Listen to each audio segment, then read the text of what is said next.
Ne ko cɛ a civiliselen don o bɛ fɔ an ka kan na cogo di cɛ dɔw bɛ to k'a fɔ k'a ɲɛ yɛlɛlen cɛ ko karisa ɲɛ yɛlɛlen o tuma na an tɔw ɲɛ tugunnen de don ayi o t'a fɔ cogo ɲuman ye an b'a fɔ ko i ni sɛnɛ n b'a fɔ di kɛnɛ kan bienvenue sur l'espace comment dirais-je civilisé une personne civilisée o bɛ fɔ cogo di an ka manden forobakan na e tulo t'a fɔ kan na wa civilisé filiko kuma de b'o la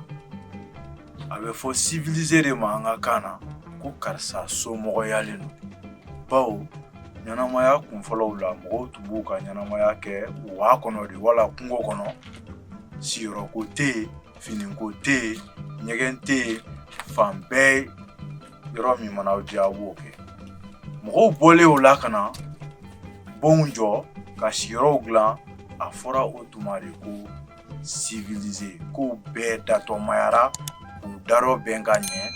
ni mɔgɔ min y'a ka kow darɔ bɛn ka ɲɛ a bɛ fɔ o tigilamɔgɔ de ma k'a somɔgɔyalen don k'a civilisé e tun bɛ nin dɔn wa